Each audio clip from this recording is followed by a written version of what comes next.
8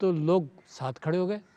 پہلی رات کو 2 یا 3 لوگ کھڑے ہو گئے. اور آپ جانتے ہیں نا کہ سعودی عرب کے اندر یا بہت ساری جگہوں پر یہ ہوتا ہے کہ اگر ایک آدمی کھڑا کوئی فرض پڑھ رہا ہو یا کوئی جماعت کر رہا ہو تو دوسرا اس کو کونی پر انگلی لگاتا ہے اور کھڑا ہو جاتا ہے تو اس کو زور سے پڑھنے لگتا ہے.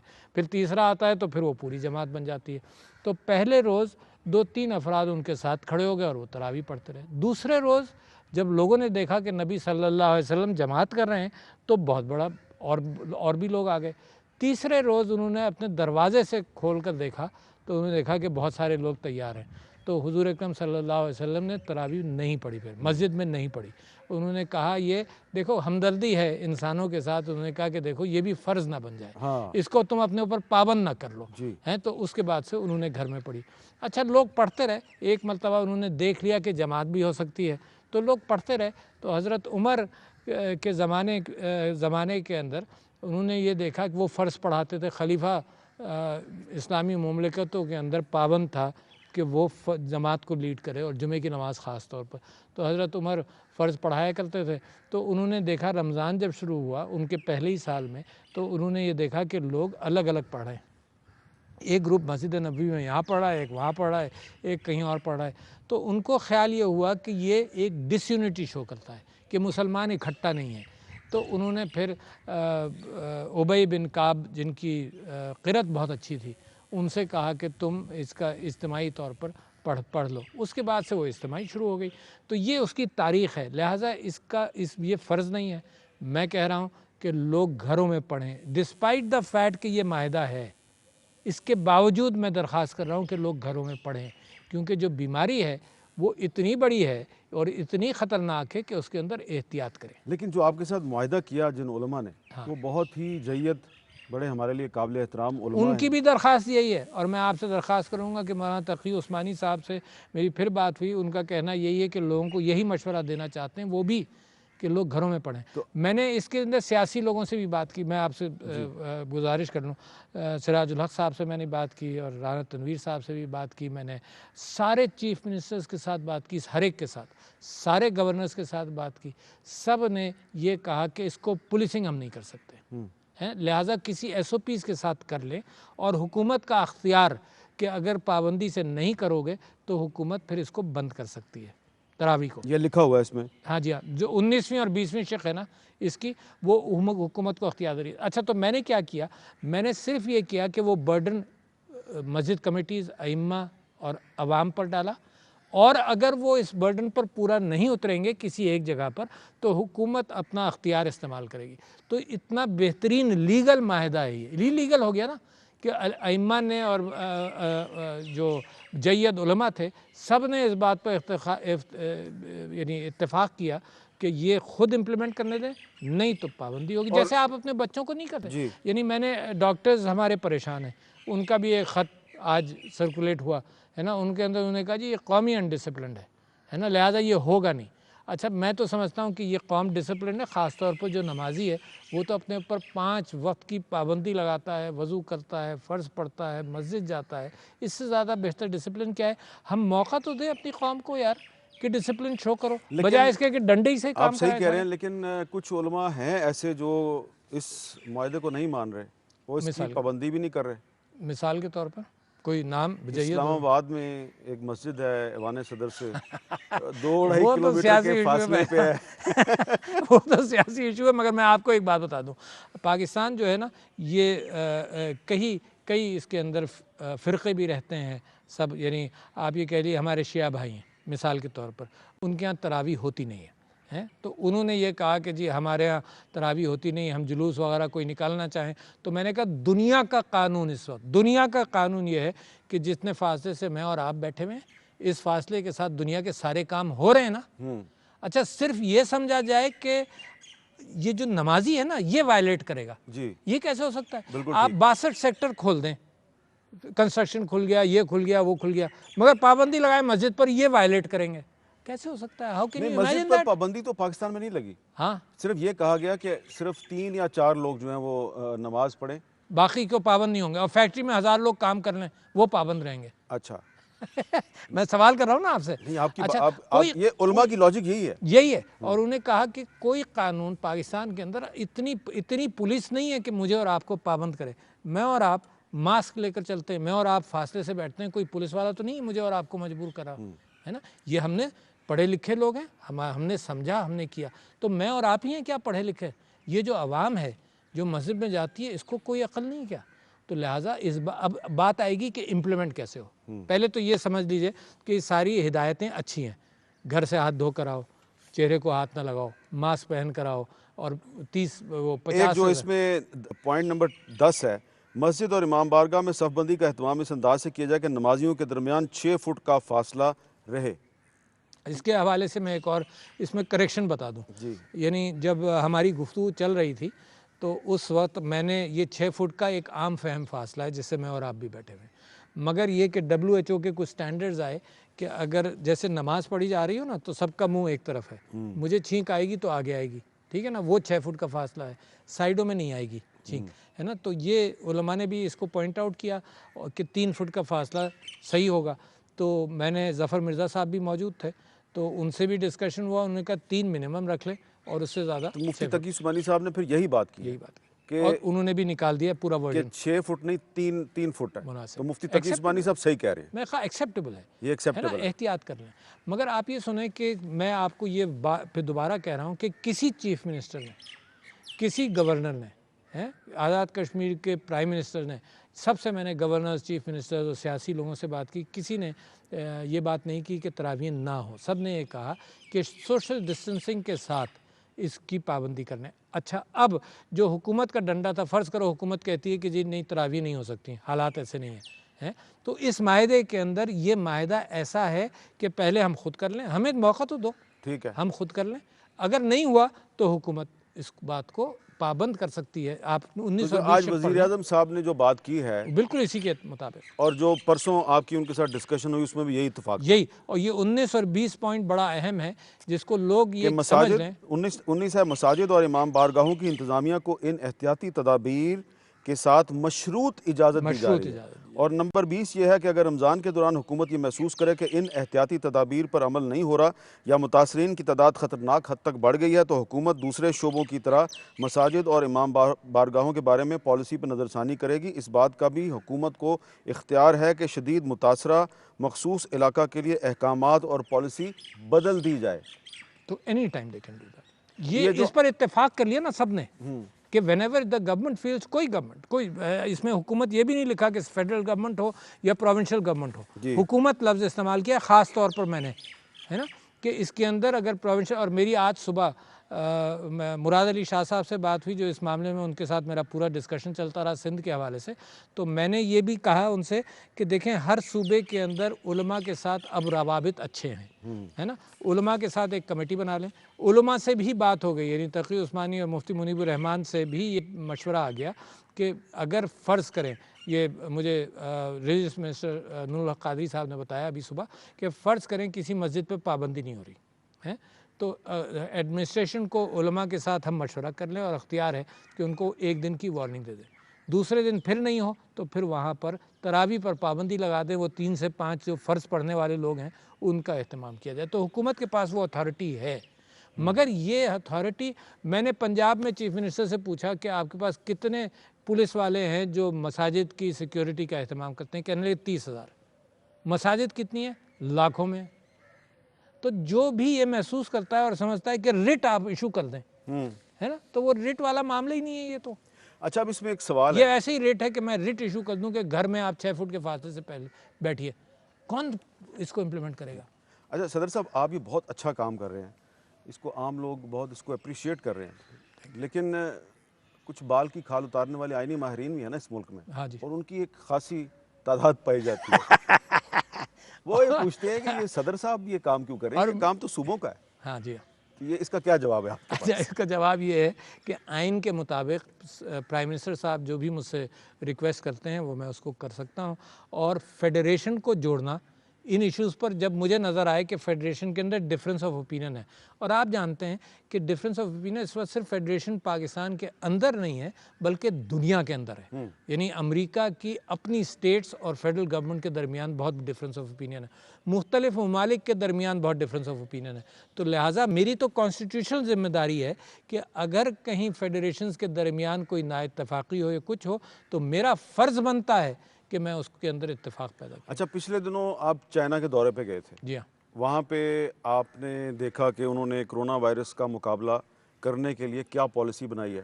ایک آپ وہاں سے ایک ماسک بھی لے کے آئے تھے. جی ہاں. وہ پھر ٹوٹ ووٹ گیا، آپ نے چھوڑ دیا اس کو. صحیح ہے. کافی استعمال کیا آپ نے. ہاں جی ہاں. تو آپ کرونا وائرس کا ذاتی طور پہ صرف ماسک کے ذریعے مقابلہ کریں یا کچھ اور بھی اقدامات کرتے ہیں؟ نہیں، میں خود ذاتی طور پر دیکھیے کیا کرتا ہوں، میں ہاتھ دھوتا ہوں پابندی سے، ہر گھنٹے 1.5 گھنٹے میں ہاتھ دھوتا ہوں. یہ میں اپنے ساتھ ایک چھوٹا سا رومال یا تولیہ رکھتا ہوں کہ مجھے چہرے میں ذرا سی کھجلی ہو یا کوئی بات ہو تو میں اس کے اندر کے حصے سے اس کو وائپ آؤٹ کر لیتا ہوں، اور اوپر کا حصہ رکھا جاتا ہے اور سب کچھ ہوتا ہے، تو اس سے یہ معاملہ رہتا ہے. اور سوشل ڈسٹینسنگ کا میں نے اہتمام کیا ہر جگہ. تو یہی پابندی ہے کورونا کی، اس سے زیادہ کوئی پابندی ہو نہیں سکتی. مگر لوگوں نے مجھے یہ کہا، جیسے ڈاکٹرز ہیں، انہوں نے کہا جی اگر صدر صاحب خود ایکسپوز ہو رہے ہوتے تو ان کو خیال ہوتا کہ 20 نکاتی بات نہ کرتے.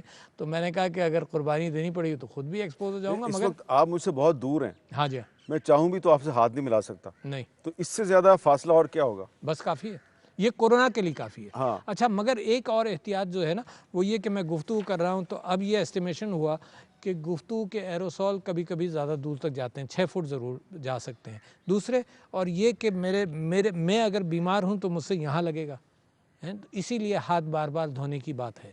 تو یہ احتیاطی تدابیر اگر میں اور آپ کرتے رہیں تو مجھے ایک امید ہے. دیکھیے، یہ میرا خواب ہے نا، یہ میرا رومانس ہے پاکستان کے ساتھ.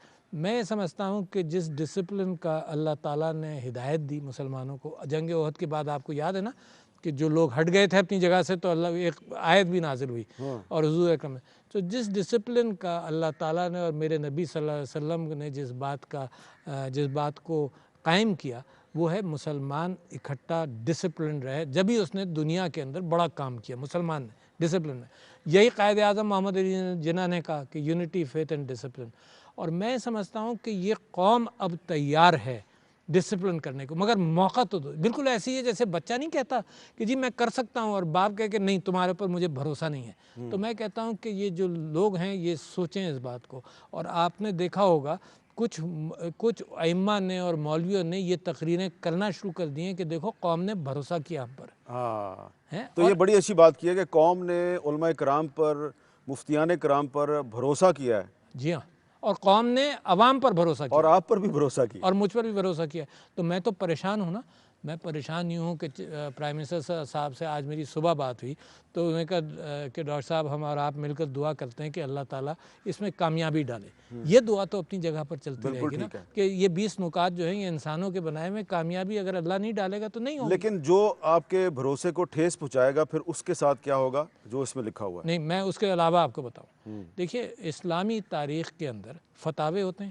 اچھا، میں نے آپ سے کہا کہ مسالک میں اتفاق کبھی کبھی نا اتفاقی ہوتی ہے. سعودی عرب میں جو مسلک ہے جو زیادہ ہے وہ یہاں اہل حدیثوں سے مطابقت رکھتا ہے، دیوبندیوں سے مطابقت رکھتا ہے. پاکستان کے اندر حنفی طبقہ بھی بہت بڑا ہے. تو جب ہم نے جامعۃ الازہر سے فتویٰ لیا تو یہاں کے ائمہ نے ہم کو کہا کہ وہاں سے کیوں لیا آپ نے، ہم موجود ہیں، ہے نا. تو that's a factor of trust. اچھا، دوسرے یہ کہ کیونکہ یہاں مسالک کئی ایک ہیں تو اور یہ وہ والی دیکھیے ہر ملک کی ایک سٹیٹ کی ریٹ ہے اور امپوز کرنے کی ریٹ ہے. جیسے چائنا جیسا لاک ڈاؤن شاید دنیا میں کوئی اور نہیں کر سکتا. وسائل بھی ہیں، سب کچھ ہے. پاکستان کے اندر پرائم منسٹر صاحب پریشان ہیں، ہندوستان اپنی جگہ پر پریشان ہے. اس کی ریٹ بھی آپ نے دیکھ لی ہے کہ جب لوگ واپس گئے تو کیا ریٹ ہے. تو یہ ریٹ والے معاملات نہیں ہیں، مگر ڈفرینس آف اوپینین ایگزسٹ کرتا ہے. تو میں سمجھتا ہوں کہ اس ڈفرینس آف اوپینین کے اندر اگر آپس میں ہم طے کر لیں کہ آپ کی ذمہ داری کیا ہے، میری ذمہ داری کیا ہے، اور ایک اتفاق پیدا ہو جائے جو اس 20 نکات کے اندر ہے، تو میں سمجھتا ہوں کہ قوم جو بدلتی ہے اسی انداز سے بدلتی ہے. when it rises to the occasion. پچھلے سال آپ نے اسلامی نظریاتی کونسل کو ایک خط لکھا تھا. جی ہاں. اس میں آپ نے طہارت اور پاکیزگی پہ بڑا زور دیا تھا. دیکھیے وہ خط میں اس وجہ سے لکھا، میں نے ابھی مجھے یاد آیا، میں نے اس وجہ سے آپ سے ذکر کیا کہ میں نے یہ کہا اس خط کے اندر پہلا نقطہ ہے اسلامک آئیڈیا، یہ 1 اپریل 2019، ایک سال پہلے، یعنی 1 سال اور 1 مہینہ پہلے میں نے اسلامک آئیڈیالوجی کونسل سے یہ بات کہی کہ دیکھو مسجد میرے نبی صلی اللہ علیہ وسلم کا آفس تھا، گورننگ آفس تھا، وہیں سے سوشل چینج آیا، یعنی ریلیجس چینج تو آیا کہ لا الہ الا اللہ، مگر سوشل چینج آیا. اس سوشل چینج کا پہلا نقطہ میں نے ان سے کہا کہ طہارت ہے اسلام کے اندر. 50% ایمان کا حصہ جو ہے وہ طہارت ہے. اس کے اندر میں نے کہا کہ وضو کرنا، پاکستان کے اندر 41% جو ڈیزیزز ہیں وہ کمیونیکیبل ہے، یعنی مجھ سے آپ کو لگی، آپ سے کسی اور کو لگی. اس کے اندر ہاتھ دھونا، میں نے اس کے اندر لکھا ہے کہ اس کا پرچار آپ زیادہ کریں، وضو کا 5 وقت لوگ وضو کریں، یہ ہاتھ دھونے کی پابندی کی اچھی طرح سے ہاتھ دھوئیں تو پاکستان کے اندر بیماریاں کم ہوں گی. تو 1 سال پہلے مجھے نہیں معلوم تھا کہ یہ آنے والا ہے. 4 چیزوں کا ذکر کیا تھا اور میرا شوق ہے کہ میں آپ کے سامنے ذکر کروں. ایک، میں نے ان سے کہا تھا کہ مسجد سینٹر بنے سوشل چینج کا، اس کے اندر طہارت، وضو. دوسرے، عورت کی وراثت ہے نا، جس کا قرآن کے اندر اتنی تاکید ہوئی ہے نا. تیسرے، انوائرمنٹ ہے نا. اور چوتھے تھا جناب یہ جو دودھ پلانا، یعنی ماں اپنا دودھ پلائے بچوں کو، تو اس کے اندر برتھ اسپیسنگ ہو، اس کی میل نیوٹریشن بہتر ہو، کم نہ ہو، سٹنٹنگ نہ ہو. تو یہ چیزیں 4 چیزوں کا میں نے ذکر کیا تھا کہ میں سمجھتا ہوں کہ مسجد سے شروع ہونی چاہیے. تو یہ طہارت والا معاملہ تو آ ہی گیا. چلیں، ماحول بھی کافی بہتر ہو گیا اور اسلام آباد میں پرندوں کی بھی کافی بہتات ہو گئی ہے اور سڑکوں پہ چیتوں کی آمد و رفت بھی شروع ہو گئی ہے. اچھا، اب بندر سر، بھی بڑھ گئے. ہاں بندر بھی بڑھ گئے، بندر بھی بڑھ گئے. بندر بھی بڑھ گئے. اچھا سر، اب یہ بتائیے کہ اپوزیشن پارٹیز مطالبہ کر رہی ہیں کہ پارلیمنٹ کا اجلاس بلایا جائے، اور اجلاس تو آپ ہی بلاتے ہیں صدر پاکستان کی حیثیت سے. جی. تو اپوزیشن کے اس مطالبے پہ آپ کچھ کہیں گے؟ دیکھیے، ایک تو میں ایک اور گزارش کر لوں ورنہ میری بیوی مجھے معاف نہیں کرے گی، اور وہ یہ ہے کہ جو تراویحوں کی کنٹینیوٹی کے اعتبار سے میں نے پی ٹی وی سے تو ریکویسٹ کی ہے کہ کسی ایک سینٹر سے پک کر لیں. تو کنٹینیوٹی. آپ کا شمار بھی ان اہل وطن میں ہوتا ہے جو بیوی سے ڈرتے ہیں؟ جی ہاں، یہ یونیورسل ہے. تو میں یہ درخواست کر رہا ہوں چینلز کے ساتھ بھی اور پی ٹی وی کے ساتھ، تو زیادہ بات تکمیل تک پہنچ گئی ہے کہ ایک تراویح کو کنٹینیوسلی فالو کر لیں، چاہے وہ لاہور کی ہو، بادشاہی مسجد کی، یا فیصل مسجد کی ہو، یا کراچی کی ہو. ایک تراویح کو کنٹینیوسلی فالو کر لیں کہ جو مسلمان گھر کے اندر نماز پڑھنا چاہیں وہ قرآن پورا سن لیں. ٹھیک ہے. ایک، اور دوسرے یہ کہ میں یہ کہہ رہا ہوں کہ لوگ اس کے باوجود، یہ 20 نکات کے باوجود لوگ گھروں میں نماز پڑھیں تراویح. تیسری بات میں یہ کہہ رہا ہوں کہ جو بزرگ ضد کر رہے ہیں تو ان کے یہ میں کہنا چاہتا ہوں کہ یہ ان کی جان کے خطرے کی بات نہیں ہے، یہ ان سے جو دوسروں کو لگے گا. ایک، دوسرے یہ کہ اگر یہ بیمار ہوں گے تو اسپتال جائیں گے، پھر اسپتال میں ان کا خاندان لڑے گا کہ ان کو سہولت ملے، اور کورونا وائرس کے اندر اس بات کا امکان ہے کہ اسپتال میں سہولت نہ ملے، ہے نا، سب بیمار ہوں گے. تو یہ درخواست ہے کہ جو اس کے اندر جو بات ہوئی، اور اجماع کی کیفیت بڑی اہم ہے. اجماع اس کو کہتے ہیں کہ جب سارے ائمہ اکٹھا ہو جائے جو ہیں، اور دوسرے یہ کہ اس اجماع کے اندر تو وہ پابند ہو گئے، اور اس اجماع کے اندر تو حکومت بھی ہے. اس کی خلاف ورزی اب گناہ ہے. اجماع کے اوپر کوئی فیصلہ ہو جائے تو اس کی پابندی اب گناہ ہے. یہ 20 نکاتی فارمولہ اجماع ہے. اجماع ہے. اس کی جو خلاف ورزی کرے گا گناہ کی بات ہے نا، تو جرم نہیں، گناہ ہے. گناہ ہے، کیونکہ سرکار اگر کوئی حکم دیتی ہے تو اس کے اوپر پابندی آپ نہ کریں. سزا اللہ تعالیٰ دے گا یا ریاست دے گی؟ یہ تو اللہ تعالیٰ کے اوپر ہے، مگر میں اس کی اہمیت بتا رہا ہوں کہ جب اجماع ہو جائے قوم کے درمیان کہ بھائی اس کی پابندی کرو، تو پھر اس کی پابندی نہ کرنا، دیکھو سزا تو یہ گورنمنٹ یہاں پر دیتی ہے دنیا میں. اچھا، گناہ بھی کبیرہ ہے یا صغیرہ ہے؟ نہیں، یہ تو آپ مجھ سے، میں وہ عالم نہیں ہوں، یہ چھوٹے ہی گناہوں میں آئے گا. چلے ٹھیک ہے. مگر پتہ نہیں اگر میری وجہ سے کسی کی موت ہو جائے تو اس کا وزن بڑھ جائے گا. جی کافی. تو اب وہ میں نے اپوزیشن کے مطالبے کے بارے میں سوال کیا تھا کہ وہ کہہ رہے ہیں کہ پارلیمنٹ کا اجلاس بلایا جائے اور آن لائن اجلاس نہ بلایا جائے، فزیکل سیشن. آن لائن کا امکان اب کم ہے، اس وقت کم ہے. آن لائن کا اتنا بڑا اجلاس بلانا مشکل ہے، تو فزیکل اجلاس اگر سوشل ڈسٹینسنگ کی پابندی سے کیا جا سکتا ہے تو ضرور ہونا چاہیے، اگر کیا جا سکتا ہے. اچھا، تو اس کو آپ اس میں کوئی پرابلم نہیں دیکھتے؟ بھائی صاحب میں تو بڑے کوشش کرتا تھا, میں نے تو یہ پابندی اپنے اوپر رکھی تھی کہ میں اسمبلی کو ڈیجیٹائز کر لوں. میرا تو پروپوزل تھا جب میں اسمبلی میں بیٹھا تھا کہ ہر ایم این اے کے پاس سامنے کمپیوٹر ہو, جتنے بلز آتے ہیں وہ اس کے پاس موجود ہوں, جو کچھ وہ ووٹنگ کرنا چاہے اس کے ذریعے کرے, مگر ابھی تک وہ تکمیل تک نہیں ہوا. مگر میں سمجھتا ہوں کہ جو آن لائن کیفیت تعلیم میں بڑا دیکھو کرونا وائرس ایک مشکل ہے مگر ایک اپارچونٹی ہے. تو ہم تعلیم کے ذریعے جو ٹیلی ایجوکیشن والا معاملہ شروع ہوا ہے تو بہت بڑی بات ہے. اگر میں صرف شور ہی مچاتا رہتا تو 5 سال میں نہیں ہوتا. یہ ضرورت کے اعتبار سے اڈاپٹ ہو گیا. تو اسی طرح سے میں سمجھتا ہوں کہ پارلیمنٹ کی ایفیشنسی بڑھ جائے مگر آن لائن اجلاس ہونے کا امکان کم ہے. ٹھیک ہے, اس کی رولز میں بھی گنجائش نہیں ہے. نہیں, رولز تو بدلے جا سکتے ہیں. یعنی رولز میں یہ گنجائش نہیں تھی کہ عارف الوی اپنا کمپیوٹر لے کر جا سکے, تو میں نے رولز بدلوائے. تو میں اپنا لیپ ٹاپ جا کر لے کر اسمبلی میں جاتا تھا, ورنہ جب تک گنجائش نہیں تھی. تو رولز بدلے جا سکتے ہیں. چلیں, لیکن آپ یہ کہہ رہے ہیں کہ فی الحال سوشل ڈسٹینسنگ کے ساتھ اجلاس بلایا جا سکتا ہے. ٹھیک ہے, اس پہ ایک وقفہ لے لیتے ہیں اور وقفے کے بعد صدر پاکستان سے ہماری گفتگو جاری رہے گی. صدر صاحب, گفتگو کی ابتدا میں آپ نے بتایا کہ جو پیر کو آپ کی وزیر اعظم صاحب سے ملاقات ہوئی تھی اس میں آئی پی پیز کا ذکر بھی آیا تھا. تو وہ جو رپورٹ کے بارے میں میڈیا میں جو خبریں آ رہی ہیں وہ تو بڑی ہولناک ہیں, یعنی کہ بہت بڑی تعداد میں پاکستانی قوم کا پیسہ لوٹا گیا. تو اس بارے میں آپ کہہ رہے تھے کہ وزیر اعظم صاحب کے ساتھ آپ کا اتفاق رائے, تھوڑی سی ڈیٹیل بتائیں گے اس کنسنسس کی. بھائی صاحب میں نے جب میں نے اس کی ایگزیکٹو سمری پہلے پڑھی, میں نے 300 پیجز کی فل رپورٹ ہے مگر ایگزیکٹو سمری جب پرائم منسٹر صاحب سے اس سے ملاقات سے ایک دن پہلے میری اس پر گفتگو ہوئی تو میرے الفاظ یہ تھے, میں معذرت کے ساتھ آپ کے سامنے وہ بیان کر رہا ہوں کیونکہ یہ رپورٹ فی الحال یک طرفہ بھی ہے, اس کو مد نظر رکھیں, اس میں سٹیک ہولڈرز کا اوپینین آنا ہے, اس کو مد نظر رکھیں. مگر میں نے پرائم منسٹر صاحب سے یہ کہا کہ اگر یہ صحیح ہے تو the country has not only been raped but gang raped by mafias, ہے نا. مطلب یہ میرے اتنے سخت مجھے تکلیف ہوئی وہ رپورٹ پڑھ کر. مگر میں سمجھتا ہوں کہ یہ اوپینین میں نے یک طرفہ ایگزیکٹو سمری کے اعتبار سے بنایا ہے, لہٰذا میرا خیال یہ ہے کہ prime minister is going in the right direction, اور وہ یہ ڈائریکشن ہے کہ اس کے اوپر فورینسک آڈٹ کیا جائے. اور فورینسک آڈٹ میرا مشورہ یہ ہوگا پرائم منسٹر صاحب کو کہ انٹرنیشنل ریپیوٹ کی فرمز کے ساتھ مل کر کیا جائے. یہ اتنا بھاری کام ہے, اس میں اتنے کاغذات ہوں گے, سارے معاہدوں کو دیکھا جائے اور اس میں لیگل اوپینین لے لیا جائے, کیونکہ ہمیں ڈرایا جاتا ہے اور ڈرنے کی بات بھی ہے کہ اگر انٹرنیشنلی معاہدے ہوئے ہیں ان کو وائلیٹ ہم نہیں کر سکتے. آپ نے دیکھا ریکارڈنگ کے اندر کیا ہوا ہے نا. تو لہٰذا میرا خیال یہ ہے کہ وہ لیگل اوپینین بھی لے لیں.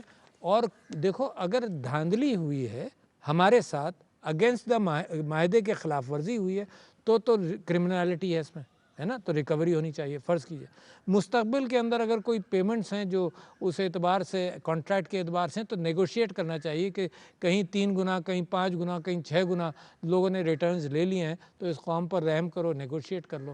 تو کئی ایک چیزیں ہیں. دیکھیے نیگوسیشن پر چیلنج بھی ہو جاتا ہے کبھی کبھی کورٹس کا, نیب کا, سب کا. تو ان چیزوں کو دیکھنا پڑے گا. لیگل اوپینین لے لیں, فورینسک آڈٹ لے لیں with companies of international repute. The government کو کچھ بجٹ ان کے لیے ریزنیبل دینا چاہیے تاکہ اس کی تہ تک جا سکے.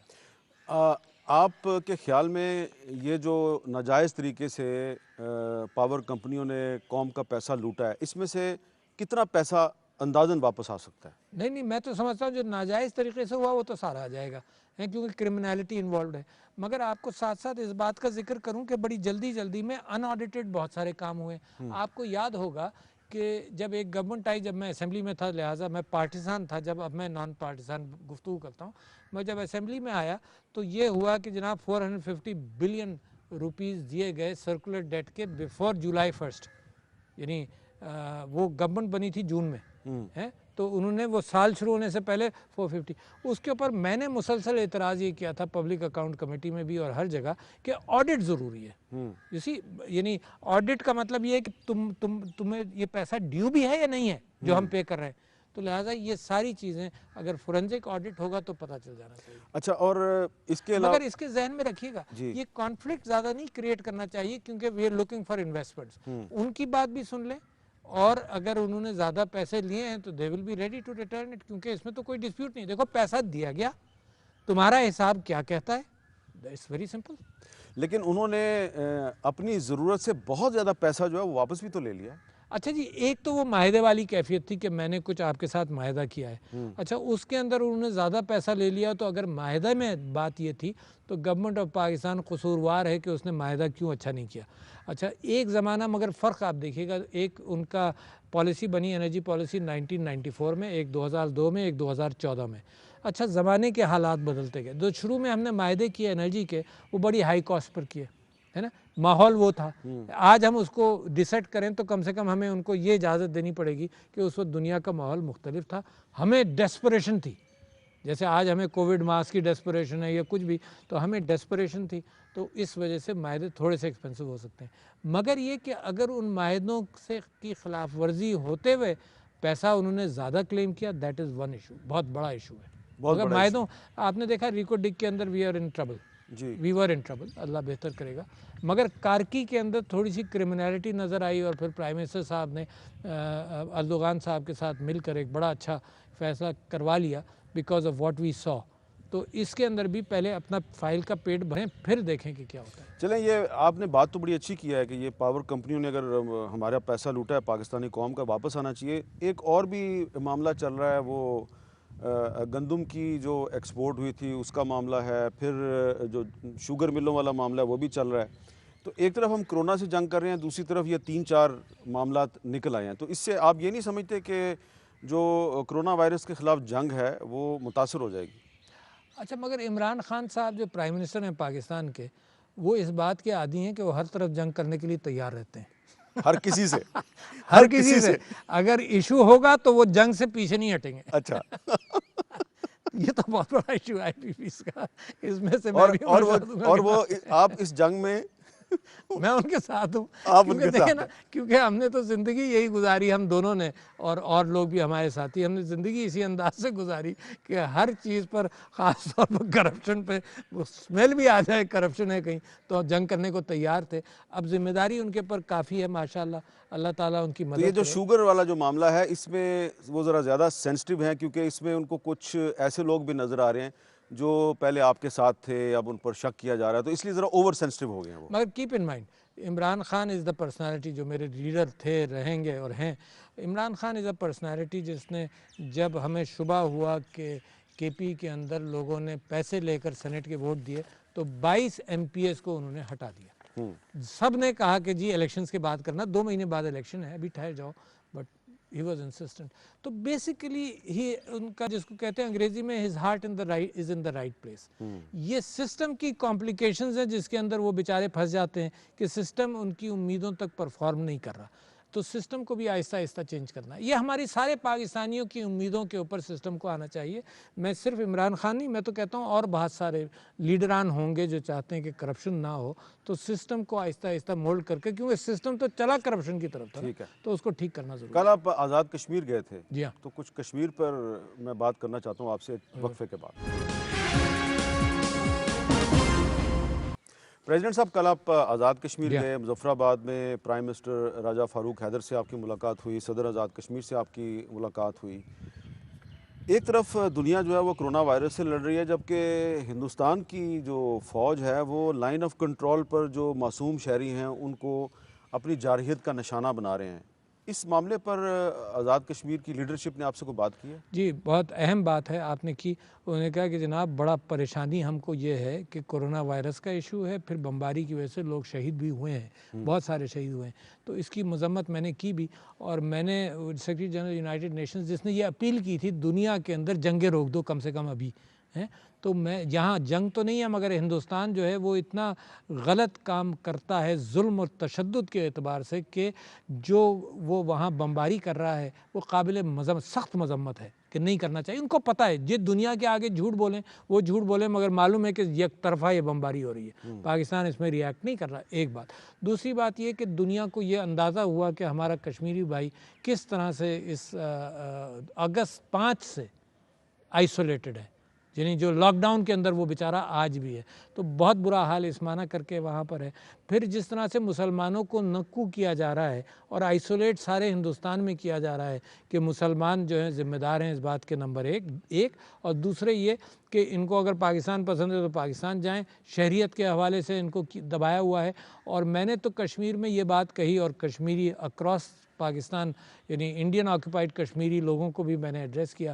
میں نے کہا کہ ہم تمہارے ساتھ ہیں، تمہارے ساتھ رہیں گے، مگر یہ بدنصیبی ہے، اتفاق ہے کہ جب تمہاری جد و جہد عروج پر آ رہی تھی تو 9/11 کے جو دہشت گردی والا فلسفہ شروع ہوا اس میں تم کو اس دہشت گردی میں ڈالا گیا. ہندوستان نے بڑی کوشش کی اور دنیا کو بیوقوف بنایا. اور آج بھی جو مسلمانوں کے ساتھ یہ کر رہے ہیں ہندوستان کے اندر، وہ بھی وہی کیفیت ہے. اور کووڈ کے اندر یہ باتیں چھپ رہی ہیں. بیچارہ مسلمان بھی گھر چلا گیا. آپ کو یاد ہے وہ عورتیں بھی پروٹیسٹ کر رہی تھیں دہلی کے اندر، ہے وہ ساری کیفیت اس وقت ٹھنڈی ہوئی ہیں، اور ہندوستان اس کے باوجود یہ لوگوں کے درمیان نفاق پیدا کر رہا ہے. ہم سیکھ چکے ہیں، ہم نفاق سے نکل چکے ہیں، ہم دہشت گردی کا مقابلہ کر چکے ہیں، وہ اس گڑھے میں جا رہے ہیں. اچھا، ایک عمان جو ہے، عمان کی ایک پرنسز ہیں شہزادی سیدہ مونا، انہوں نے ایک ٹویٹ کیا آج، جی اور انہوں نے کہا کہ ہندوستان کی حکومت جس طریقے سے مسلمانوں کے ساتھ ظلم اور زیادتی کر رہی ہے، تو اگر ہندوستان نے اپنا رویہ نہ بدلا تو عمان میں کام کرنے والے جو 10 لاکھ ہندوستانی ہیں ہم ان کو نکال بھی سکتے ہیں. اور میں اس سلسلے میں اپنے جو فرما روائیں ان سے بات بھی کروں گی. تو یہ پہلی دفعہ مڈل ایسٹ میں کسی اہم شاہی خاندان کی طرف سے یہ بات سامنے آئی ہے. میں ان کا بے انتہا مشکور ہوں، پہلی بات. دوسری بات میں یہ سمجھتا ہوں کہ ایک شاہی خاندان، ایک ذمہ دار ملک کی طرف سے یہ بات آئی ہے. تیسرے یہ کہ ہندوستان جتنا اس پہ پردہ ڈالنے کی کوشش کرے، جتنا سوشل میڈیا ہے، جتنا اس کا پرنٹ میڈیا ہے، کچھ اینکرز کو میں نے دیکھا، ایک اینکر مجھے نام نہیں معلوم، اتنی بدتمیزی سے اس نے مسلمانوں سے کہا تم چپ رہو، تم اپنی آواز ہلکی کرو، جیسے کرسی سے اٹھ کر اس نے وہ دھمکیاں دی. اسی لیے ارندھتی رائے کہہ رہی ہیں کہ ہندوستان میں جینوسائیڈ ہونے والا ہے اور اس میں میڈیا کا بھی کردار ہوگا. میڈیا کا کردار ہوگا. دیکھیے میڈیا ان چیزوں میں بڑا احتیاط نہیں کر پاتا. مثال کے طور پر ویپنز آف ماس ڈسٹرکشن، آپ کو یاد ہے دنیا کو کنونس کرنے میں کہ عراق پر حملہ کرو، اور آپ نے دیکھا کیا ستیہ ناش مڈل ایسٹ کا ہوا ہے اس حوالے سے. آپ جرمنی کو دیکھ لیں، ان کا میڈیا ان کے ساتھ تھا. میں تو کہتا ہوں کہ آپ اس کو تنزیہ مت دیجیے گا، میں تو اس انداز سے کہہ رہا ہوں کہ پاکستان کا میڈیا حکومت کے خلاف بات کرنے کے اعتبار سے انڈیا میڈیا سے زیادہ آزاد ہے. اب باقی کانوٹیشن الگ، میں کیوں سمجھتا ہوں یہ تو آپ کمپلیمنٹ کر رہے ہیں آپ کو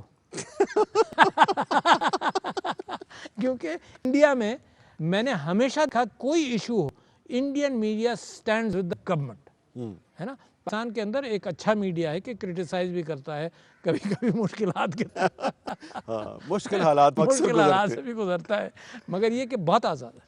اچھا، اب دیکھیں کشمیری جرنلسٹ ہیں مسرت زہرا، عاشق پیرزادہ، گوہر گیلانی، تینوں کے خلاف ایف آئی آر درج ہو گئی ہے. جی ہاں، سری نگر میں پولیس نے کے خلاف ایف آئی آر درج کر دیا ہے. بالکل. اور یہ پچھلے دنوں جو یہ آیا نا سینس وداؤٹ بارڈرز، یہ کیا جن کا reporters without borders, world press freedom index میں انڈیا کا جو گراف ہے وہ 2 پوائنٹ نیچے گیا، پاکستان کا 3 پوائنٹ نیچے چلا گیا. اور 3 پوائنٹ نیچے چلا گیا. مگر آپ نے دیکھا انڈیا کے اندر پریس نے کیا حشر کیا اپنی قوم کے ساتھ. پاکستانی پریس ماشاءاللہ ایسا نہیں کر سکتا، ایسا کر نہیں سکتا. I am so proud of the press. دیکھیے میں کیوں آپ کے اوپر خوشی محسوس کرتا ہوں کہ کورونا کے حوالے سے جتنا آپ نے لوگوں کو ایجوکیٹ کیا، 88% سروے ڈن ان پاکستان، 88% لوگ یہ کہتے ہیں کہ ان کو پتہ ہے کہ کیا کریں، اور یہ میڈیا کی وجہ سے ہوا. تو I gave credit to media a lot. بہت شکریہ، آپ نے پاکستان کے میڈیا کو کریڈٹ دیا ہے. اس سے پہلے کہ آپ کچھ اور کہہ دیں میں آپ سے اجازت چاہتا ہوں. بہت بہت شکریہ. بہت شکریہ آپ کا جناب. Thank you.